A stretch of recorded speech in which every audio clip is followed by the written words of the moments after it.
banjo on my knee. Oh, Susanna. Who's the first one? Nose flute. But he is an elf. But no, he is not. He's got a halfling nose. He's got the halfling feet. He's got the stature of a halfling. He's got elf ears. That is 4 parts halfling to 1 part elf. He's a queef. So anyway, the queef... Half elf, half halfling. So that's 4 quarters there. Yeah. Even though he is a queefling.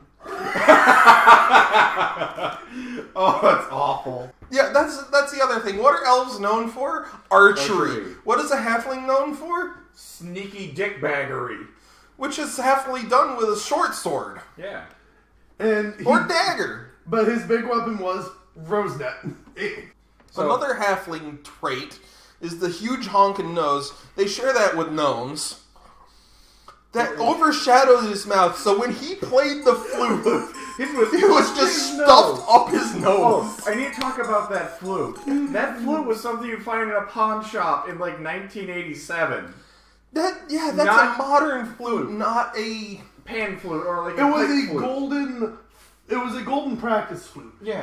That's the thing you get for like a girl after her first recital. That was a bass flute. Yeah. That's the only kind of flute that has clappers on it.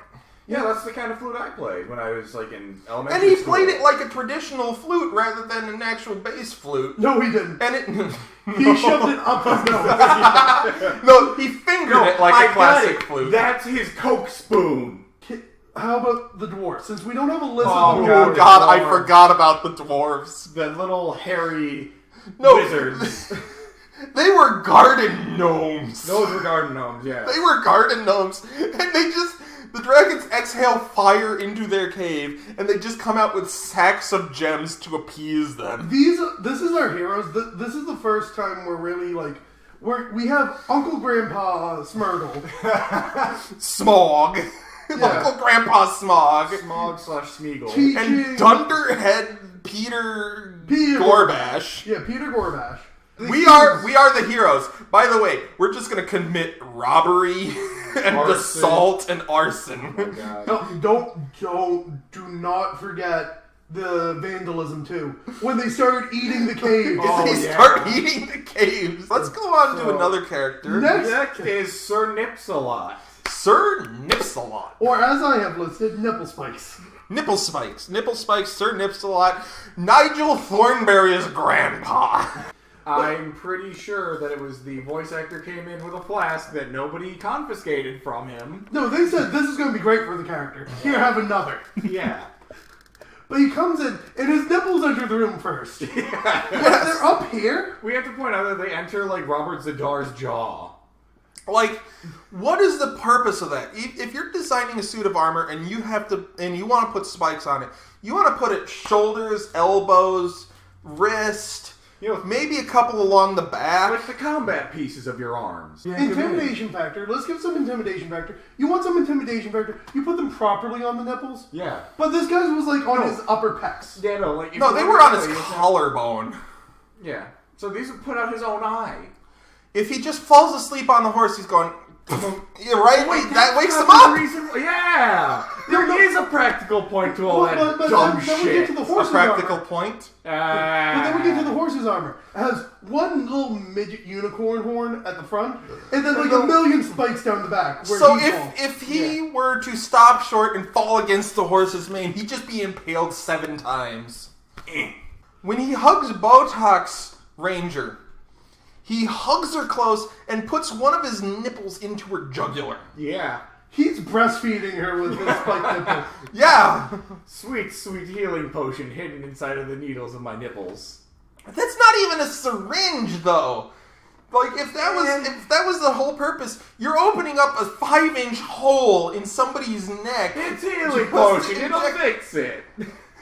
And then the magic healing potion works, and then he pulls away, and he's still got a 5-inch gaping hole that was steel a second before. It's a healing potion, it'll fix it. And as he's burning to death... Yeah. Oh, fireproof armor. Oh, okay. Like, that would have him be what? Horrible 3rd-degree burns all over his body? Then he grabs her with the red-hot steel. Yes. Hugs her close and goes, and now I die. Meh. So, But let's talk about Botox. Botox. I think the one person who didn't have a stroke the entire film. But that's because she was already dead. Also, you could tell that the voice actors for Botox just... They were like, hey, can you come in today? No, I'm hungover. So her entire time she's like... These are the lines that are on my page. I'm reading the words that are listed in front of me with no inflection or any kind of emotion because I cannot feel the thing. You want to know because I'm trying not to barf. You want to know what that reminded me of completely? Being at church and listening to the person at the pulpit who's not the priest. Because I did that job, and everyone thought I was better because I was able to fucking enunciate and actually put, some character into what was written for scripture. Oh my god. Because I just read it like it was a fucking storybook. And how many arrows did she fire throughout the entire film? 5. How She many? fired 3 at the queefs. She fired 1 at the acid pool, and then she fired 1 at the dragons. Plural. Her introduction was the greatest because Dick Nose. Dick Nose is the first one to say anything. Yeah. Because he comes... First off, Dick Nose is covered by a mountainside. Comes out of the mountain unscathed. And just goes, whoever shot all those arrows, he's the man for me. He's a great man. He's a man. And then she takes off her hat of holding, which And was like what? keeping her freaking 7 feet of flowing hair. locks of 7 feet of golden Red. Irish red. Yeah, Oh my god. Irish red hair. This movie inspired Brave. Yes. Fuck! Then Spike Dude, Nipple Man, walks up and goes, "Who are you?" And then Queefling, me an Flute erection. Nose, just goes, "She's this great, amazing person I somehow know about." Oh, good. I'm not gay then. I can't add anything to that. Next is Princess Laydew. Princess Laydew. Oh my god. She had the... Anyone else notice she had the Leia buns under long flowing hair? Yes. She Thank looked you. retarded.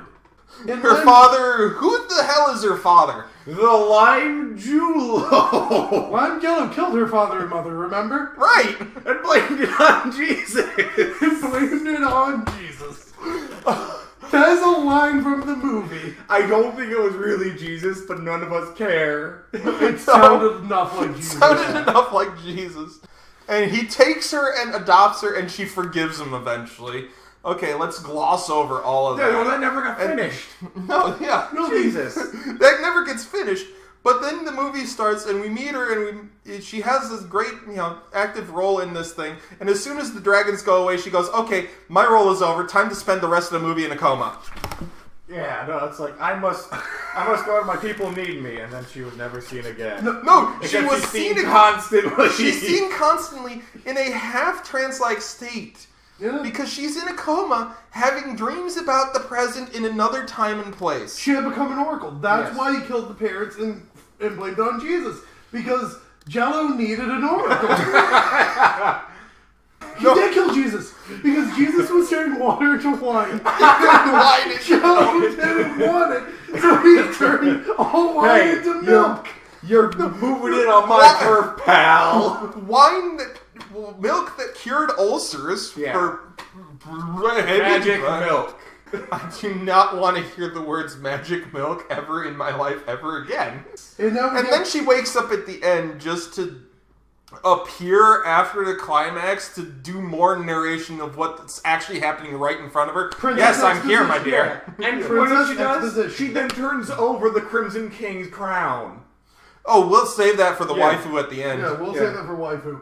So, Next is Dick Nose. Yes, Dick knows the wolf, and Oh, God. conversely, we should actually talk about the Sandmerks now. Yes, at the same time. Yes. So, what was it? His backstory is that he drowned. He was fighting Why? a squid. He was fighting a squid. Why? It was fighting a giant squid. They don't explain why. He was fighting a giant squid who pulled him to the bottom of the ocean and he drowned. He is best friends with the dragon hatchling. and then they just went their separate ways after some time. So that he could go fight a squid. Yeah, so he could go fight a fucking squid and die. And then enough time had passed that the dragons heard about his passing and went, The king of all cosmos suddenly became Poseidon to say, we need your help because you're dead. And the only people who can fight this danger to our current quest cannot be alive. Yeah, see, we need a zombie to fight this monster because zombies don't have brains or working gears, apparently. Yeah. So once you finish your quest, you will have life back. So the moment he defeats the leader of the Sandmerks... So how does a dead thing fight? By knocking it off a cliff. I was just going to say rip and tear, but yeah, that works. By knocking it off a cliff. He knocks it off a cliff, lands at the bottom, their ranks are broken, the albino brain jiggers flee into the ether, and he's brought back to life from having been drowned. They apparently make this ear-wrenching sound where the only way to cure it is to sing either some really bizarre English folk song just singing. or I Come From Alabama. Yeah. Or do something to occupy your mind. So the only way to kill them is either with zombies or with children with ADD. Or Uncle Smurgle. I'm safe! Thanks, asshole. Or Uncle Smurgle. Because Uncle Smurgle slept through that entire fight. Yeah, but that's because he's old and doesn't care. No, he slept through... Can we just say he slept through... I come from Alabama! Ah! Yeah. Oh, it hurts! Nipple guy rolling on his nipples. But after all of that, after all of this thing, the whole danger goes away, and Uncle Grandpa Smurgle just goes... What I miss? No, did he say what I miss? He wakes up and goes, I'm having trouble sleeping. Shut up, assholes. It wasn't like, oh, what did I miss? It was, I'm having trouble sleeping, I miss my gold horn. This brings us to a more salient point, and that's the fucking dragons themselves. Oh my god.